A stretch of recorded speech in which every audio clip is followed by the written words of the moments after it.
आपने अक्सर शहरों में सरकारी जमीनों पर कब्जे देखे और सुने होंगे। ये भी पता होगा कि ये कब्जे अवैध होते हैं, जिन्हें छुड़ाने के लिए सरकार कभी कानूनी लड़ाई लड़ती है तो कभी नियमों का हवाला देकर जमीन छुड़ाई जाती है। लेकिन क्या आपको पता है कि राजधानी में सरकार की नाक के ठीक नीचे एक सरकारी एजेंसी सरकारी जमीन को गैर सरकारी तरीके से घपलेबाजी के जरिए ठिकाने लगा रही है। अगर आपको यह खबर नहीं पता है तो देखिए हमारी खास रिपोर्ट। जिम्मेदार सरकारी एजेंसियों का बड़ा कारनामा, नियमों को दरकिनार कर बेची पार्क की जमीन, बिना निरीक्षण के दे दी बिल्डिंग परमिशन, सरकारी जमीन पर तन गई स्कूल की इमारत, पल्ला झाड़ने की कवायद में सरकारी एजेंसियां।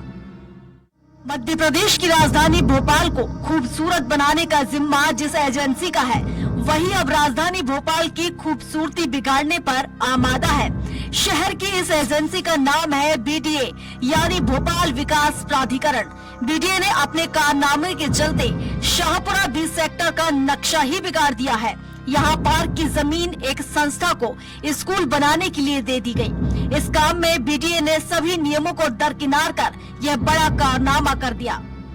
मध्य प्रदेश सरकार एक तरफ तो कहती है कि पेड़ लगाओ पर्यावरण बचाओ, मगर राजधानी भोपाल के इसके उल्टे ही कई चीजें देखने को मिलती हैं। जहां पर हम एक रिहायशी इलाके पर गए, रिहायशी इलाके पर देखा कि यहां एक गवर्नमेंट प्रोजेक्ट चल रहा है और इस गवर्नमेंट प्रोजेक्ट के पहले ही यहां पर जो पेड़ हैं, वर्षों पुराने पेड़ों को किस तरह से काटा जा रहा है, किस बेरहमी से काटा जा रहा है। और इन पेड़ों को काटने के पहले ना ही किसी प्रकार की कोई परमिशन ली जाती है और ना ही निगम से परमिशन ली जाती है। किसी प्रकार की कोई परमिशन के बगैर ही इन हरे भरे पेड़ों को काट कर किस तरीके से पर्यावरण को हानि पहुंचाई जाती है, तस्वीरों के माध्यम से आप देख सकते हैं। यहां पर काफी हमारे साथ मौजूद है जो काफी समय से यहां पर आते जाते रहते हैं। हम उनसे पूछते हैं कि सर कितने पुराने पेड़ हैं ये जो काटे गए हैं? करीब ये तो साहब 10-15 साल से तो मैं ही देख रहा हूँ।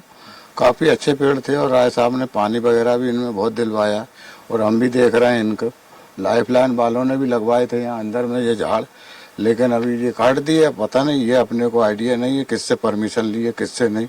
और हमको गर्मियों में तो बहुत छाँव मिलती थी, धूप में बैठे रहते थे तो छाँव में आ जाते थे, लेकिन अब तो वो साफ ही हो गए हैं साहब। ये है क्या, क्या बन रहा है यहाँ पर? पार्क था क्या था? अब ये हाँ, ये तो पार्क था साहब। अब ये क्या बन रहा है इसका अपने को आइडिया नहीं है।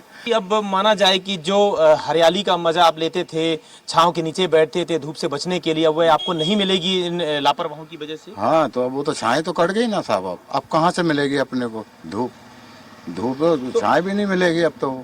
स्पष्ट तौर से ये दर्द आप देख सकते हैं कि यहाँ पर रहने वाले रिहायशी इलाके के लोग किस तरीके से इस दर्द से गुजरेंगे। यहाँ पर इनका मानना है कि 15-15 साल 20-20 साल ये पुराने पेड़ हैं। आप देख सकते हैं तस्वीरों के माध्यम से यह बन रहा है, बड़ी बिल्डिंग बन रही है आरसीसी की, और बड़ी बिल्डिंग बनने के बाद में बनने के साथ साथ में किस तरीके से पेड़ों को काटा जा रहा है वह तस्वीर आप देख सकते हैं। यहाँ के लोगों का मानना है कि यह एक पार्क था जिसमें यहाँ पर बुजुर्ग और यहाँ के आसपास के रहने वाले लोग घूमते थे, पेड़ों की धूप से बचने के लिए छांव में बैठते थे, कभी छायादार पेड़ हुआ करते थे, लेकिन अब इनको काट दिया गया है और आने वाले समय में कहीं ना कहीं अब इनको जिस तरीके से जो छांव मिलती थी वह छांव नहीं मिल पाएगी। बहरहाल अगर बात की जाए तो मध्य प्रदेश सरकार तो एक तरफ कहती है कि पेड़ लगाओ पर्यावरण बचाओ, जहां तक कि तत्कालीन मुख्यमंत्री शिवराज सिंह चौहान भी कई बार यह दुहाई करते हुए नजर आते हैं और जहां तक कि वह खुद ही प्रतिदिन एक पेड़ लगाकर लोगों में जागरूकता फैलाते हैं कि हर कोई पेड़ लगाए ताकि पर्यावरण बच सके, पर्यावरण की रक्षा हो सके। लेकिन जिस तरीके से इस लापरवाही को देखा जा रहा है, यह कई प्रकार के अहम सवाल खड़े करती है कि आखिरकार